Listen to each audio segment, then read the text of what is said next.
Back in the probably late 60s, there was a developer who wished to develop land for houses on the north side of town, bordered by Old State Road and Petersburg Road.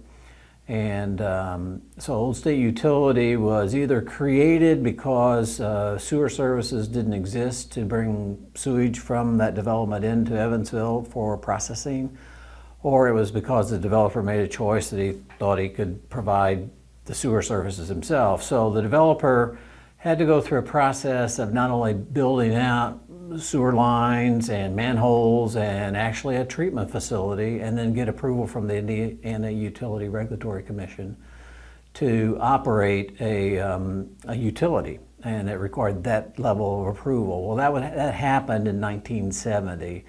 As far as I can tell, looking back that far, and it was primarily to accommodate a developer who wanted to build houses, and based on the size of the lots, wasn't of a size that would accommodate a septic system.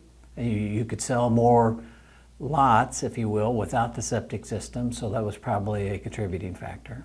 You know, through the years, the utility, a couple things probably happened. One is that eventually their treatment facility failed or was starting to fail, and Evansville had extended sewer lines out to that point where there were a couple of areas that they could now connect that subdivision to Evansville system.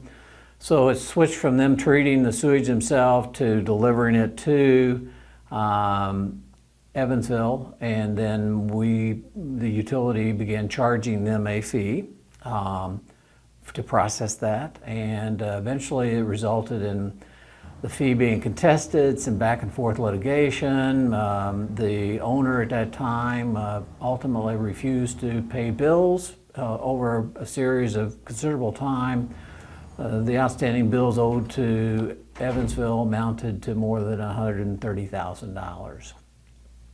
And at that point, that's when Evansville took action before the court.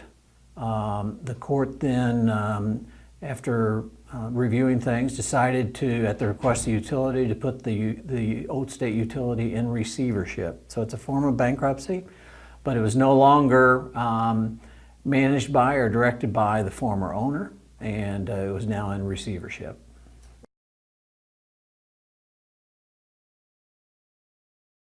Well, with the receivership, at least Evansville started being paid on an ongoing basis for current usage that was happening at that time. However, under the receivership, of the $130,000, which still was mounting in size, the court had only ordered to pay $100 a month towards paying down that $130,000. That led to really a series of discussions prompted by the Indiana Utility Regulatory Commission and the Office of Utility Consumer Counselor, requesting Evansville to consider taking over Old State Utility. We had those ongoing conversations for really a period of time, but Evansville said, if we are going to take over the utility, it needs quite a bit of repair. We don't know what was put into the ground. If we're going to rehab that, we estimate that it will cost close to or more than $1 million to rehab that system. To give you some context, there's probably 140 customers of Old State Utility at that time, several miles of sewer lines, over 50 manholes that existed. And so that led to a filing with the IURC to transfer the certification as a utility to Evansville, which accomplished the ownership transfer fundamentally. And then the utility had to file with the City Council an ordinance to create a rate for Old State Utility that ultimately went to the IURC for their approval, and the rate that was created was to cover the cost to rehab the system. So typically, if we have a bond finance, it's for 20 years. So And if it's $1 million, that resulted in a surcharge, if you will, over and above the current sewer rates of about $39 a month.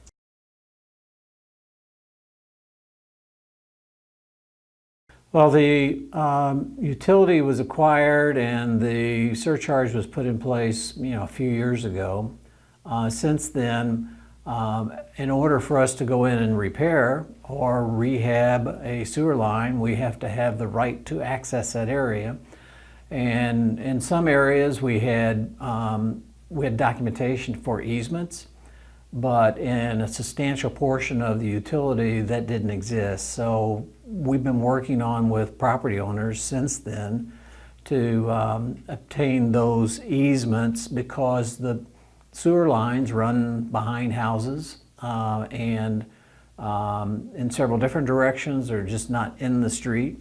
And we've now accomplished that after several years of discussions. And in some cases, property owners said sure, and in other cases, property owners declined to do that, which resulted in legal action being taken by the utility, which takes several months to work through in order to obtain the necessary easements.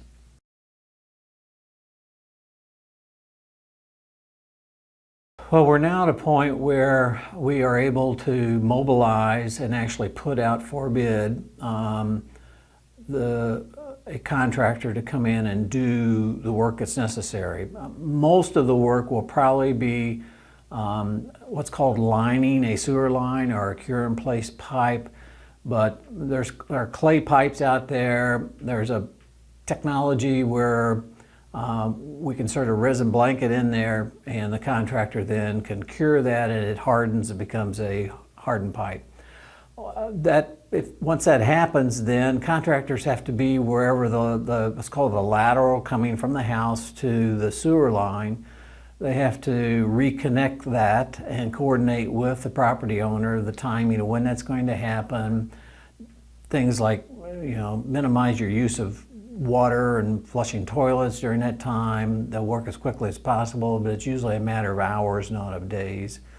But one of the key challenges is, since this is a mature, developed neighborhood, is there are trees, there are fences, there are yard barns, there are walls that have been built right on top of the sewer line, and or limited access to manholes, and those will have to be removed. And so the purpose of a public meeting that we're holding is to kind of discuss, here's what we need to accomplish, here's what we need you to do, and then also sort of educate the property owners on easement rights and access. And the ultimate objective is the former Old State Utility customers are paying to have the line repaired, and that's what we're going to be doing. This has been a complicated project, and I realize that there are residents there who have been there from the beginning, but then there have been residents who bought houses after Old State Utility and Evansville's acquisition of that, and have no idea the background or the history to it. The short answer is it was a failed utility that was in trouble, and Evansville agreed to step in and help out and fix that utility so that they didn't have an issue of raw sewage coming out into their yards and other areas. That those are the skills that our utility has in order to take care of that system. And once we bring it up to standards, then it would be part of our regular maintenance program, part of our regular inspection program.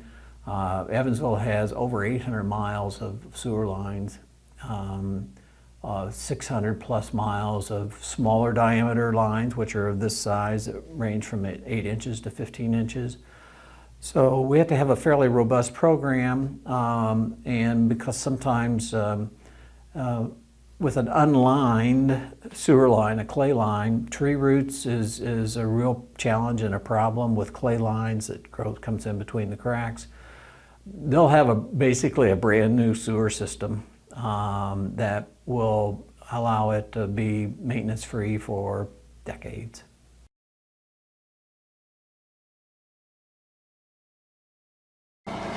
Right now they are making sure to get the liner started in the 10-inch pipe. One man has to go down in there and put that front end in, and then when he comes out, they will start rolling off the liner, and the water will take it down towards the next manhole.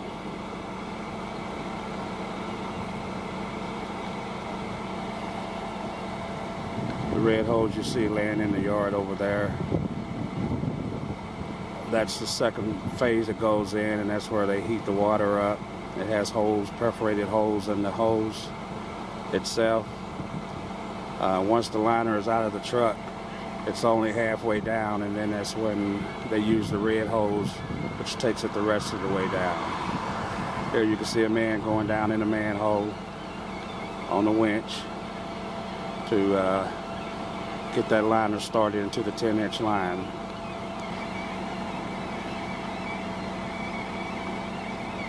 Once they get this liner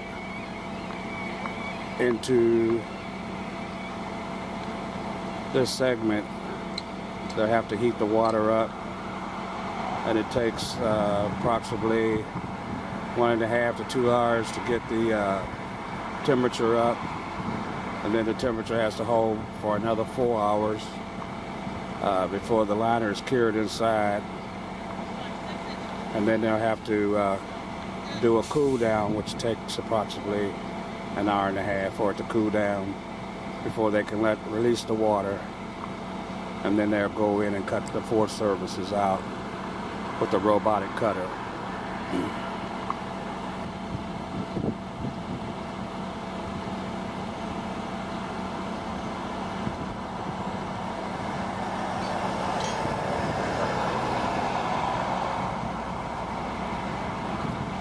Okay, it appears he's got the liner headed in the right direction. They're bringing him out of the manhole now.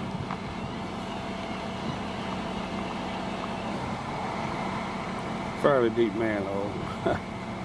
Took him a little bit to get him out of there.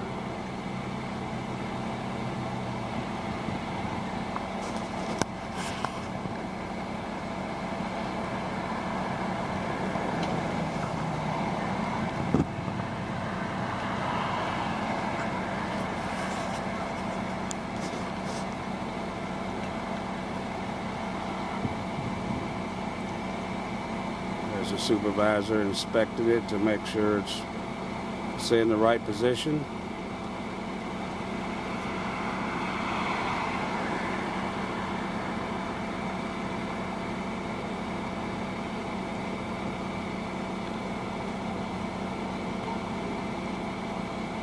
Now the liner is being inserted.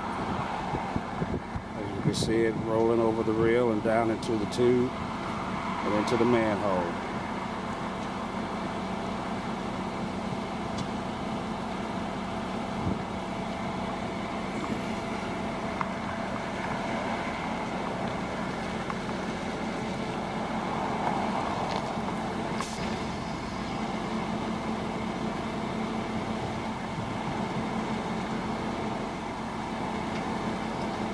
You can see it goes in pretty fast. That water pressure pushes it on through. There you see it, the water got a little bit high.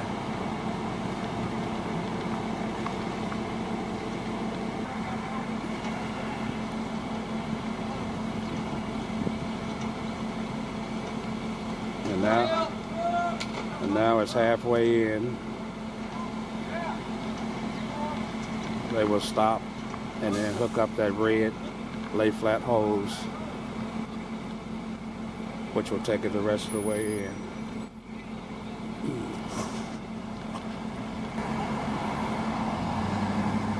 So basically that is how you install a liner into a sewer. It makes a fiberglass sewer line that has no joints, and the only openings are at the surfaces that they're cut out.